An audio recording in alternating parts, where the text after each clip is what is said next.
1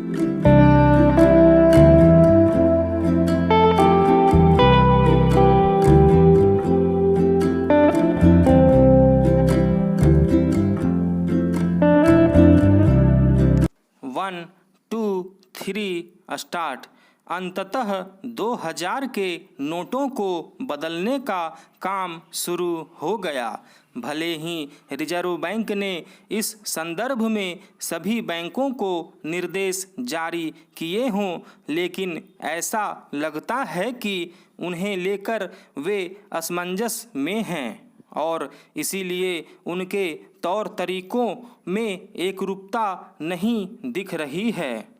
हो सकता है कि आने वाले दिनों में इस समस्या का समाधान हो जाए कि 2000 के नोट बदलने और उन्हें जमा करने के मामले में किस तरह के नियमों का पालन होना है, लेकिन इतना ही पर्याप्त नहीं होगा। रिजर्व बैंक ने 2000 के नोट वापस लेने की घोषणा करते हुए कहा था कि वे वैध बने रहेंगे, लेकिन प्रश्न यह है कि कब तक। रिजर्व बैंक ने यह भी सूचित किया है कि नोट बदलने की समय सीमा यानी 30 सितंबर के बाद आगे आवश्यक निर्णय लिए जाएंगे। क्या तब तक उक्त प्रश्न अनुत्तरित रहेगा?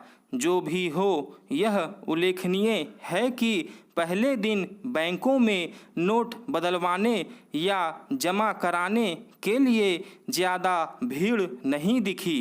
क्या इसका यह अर्थ है कि आम लोगों के पास 2000 के अधिक नोट नहीं हैं? लगता तो ऐसा ही है, लेकिन इसी के साथ इसकी भी अनदेखी नहीं की जा सकती है कि सोने के दाम में उछाल आ गया है। इसके अतिरिक्त आभूषणों की खरीद में भी तेजी देखी जा रही है और डॉलर की खरीद में भी। इससे नोटबंदी के बाद के दिनों की याद ताज़ा हो रही है। तब 500 और 1000 के नोटों को बैंकों में जमा कराने के साथ आभूषणों और ज़मीन जायदाद की खरीद में खपाया गया था। इसके चलते ही नोटबंदी के वांछित परिणाम नहीं मिल सके थे। आशा की जाती है कि रिजर्व बैंक ने यह सुनिश्चित किया होगा कि 2000 के नोट वापस लेने के उसके फैसले के पीछे जो उद्देश्य तय किए गए वे पूरे होंगे। चूँकि 2000 के नोट कुल करेंसी के 10% के ही करीब है, इसलिए उन्हें वापस लेने के फैसले का अर्थव्यवस्था पर सीमित प्रभाव होगा। इसके बाद भी रिजर्व बैंक को उन तत्वों को सफल नहीं होने देना चाहिए जो 2000 के नोटों को मनचाहे तरीके से खपाने में लगे हुए हैं।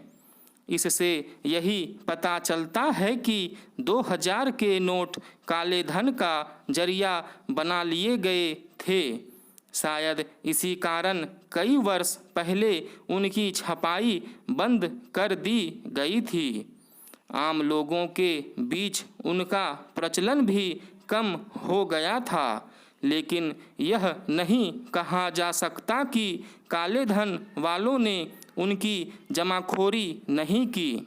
यदि 2000 के नोट वापस लेने के फैसले के बाद भी काले धन वालों पर अंकुश नहीं लगता तो इससे यही साबित होगा कि यदि सरकार और रिजर्व बैंक डाल है तो वे पात। अच्छा होगा कि काले धन की अर्थव्यवस्था पर अंकुश लगाने के नए उपाय खोजे जाएं। मणिपुर में एक बार फिर हिंसा भड़क उठी। फिर से वहां सेना को तैनात करना पड़ा। 5 दिनों के लिए इंटरनेट सेवाएं बंद करनी पड़ी। करीब एक पखवाड़ा पहले जब हिंसा भड़की थी तब अनेक घरों में आग लगा दी गई, कई लोग मारे गए थे। तब करीब 10,000 लोगों को हिंसाग्रस्त इलाकों से बाहर निकालना पड़ा था। उस वक्त सरकार ने उपद्रवियों को देखते ही गोली मारने का आदेश दिया था। उसके बाद करीब 10 दिनों तक कोई उपद्रव नहीं हुआ, मगर सोमवार को एक बार फिर से इम्फाल इलाके में हिंसा भड़क उठी। बताया जा रहा है कि वहां मैतेई समुदाय के लोगों से जबरन दुकानें बंद कराई जाने लगी, जिसे लेकर हिंसा भड़की। इस बार गनीमत है कि किसी के हताहत होने की खबर नहीं है, मगर कुछ घरों को इस बार भी आग के हवाले कर दिया गया। ऐसे में सवाल है कि मणिपुर की यह आग कब तक शांत होगी। विवाद दरअसल वहां के उच्च न्यायालय के इस आदेश पर शुरू हुआ कि उसने राज्य सरकार को मैतेई समुदाय को अनुसूचित जनजाति का दर्जा देने की 10 साल पुरानी मांग पर विचार करने को कहा।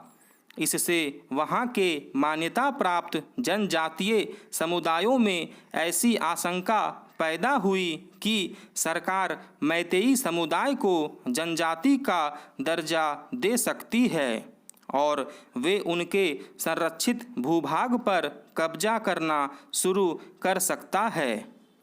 मणिपुर में मुख्य रूप से 3 समुदाय के लोग रहते हैं। उनमें से नगा और कुकी मान्यता प्राप्त जनजातीय समुदाय हैं और उनका वहां के लगभग 90% संरक्षित पहाड़ी भूभाग पर कब्जा है। मैतेई समुदाय आबादी के लिहाज से इन दोनों जनजातियों से करीब 2 गुना है, पर भूभाग का केवल 10% हिस्सा उनके लिए मुक्त है।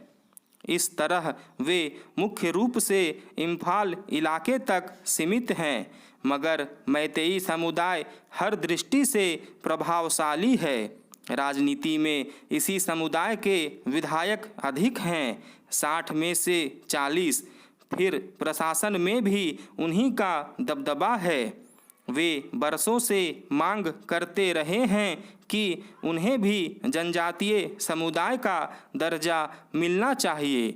अगर ऐसा होता है तो मैतेई समुदाय को भी जनजातियों के संरक्षित भूभाग में प्रवेश का हक मिल सकता है। इसीलिए मान्यता प्राप्त जनजातियां आशंकित रहती है। इस तथ्य से वहां की सरकार अनजान नहीं है, मगर उसने कभी गंभीरता से इस मसले को निपटाने का प्रयास ही नहीं किया। जब से वहां नई सरकार आई है तब से जनजातीय लोगों में यह आशंका घर करती गई है कि वह मैतेई समुदाय को प्रश्रय दे रही है। उनकी वह आशंका तब आक्रोश में बदल गई जब इस साल फरवरी में संरक्षित पहाड़ी इलाकों से अवैध लोगों को निकालने का अभियान शुरू किया गया। सरकार का कहना था कि बाहरी लोग वहां जाकर बस गए हैं, जबकि जनजातीय समुदायों का दावा है कि वे उन्हीं के बीच के लोग हैं। उसके बाद जब उच्च न्यायालय का आदेश आया तो उनका आक्रोश फट पड़ा और वे आगजनी पर उतर आए। अब वहाँ की लड़ाई वर्चस्व की लड़ाई में बदलती जा रही है। ताज़ा हिंसा में जिन लोगों को गिरफ्तार किया गया है उनमें से एक पूर्व विधायक भी हैं, जिसका संबंध सत्ता पक्ष से है। अगर वहाँ की सरकार इसी तरह समुदायों के बीच पैदा हुई वैमनस्यता को अस्थायी रूप से समाप्त करने के बजाय तदर्थ भाव से सेना के बल पर रोकने का प्रयास करती रहेगी तो यह आग शायद ही जल्दी शांत हो। स्टॉप।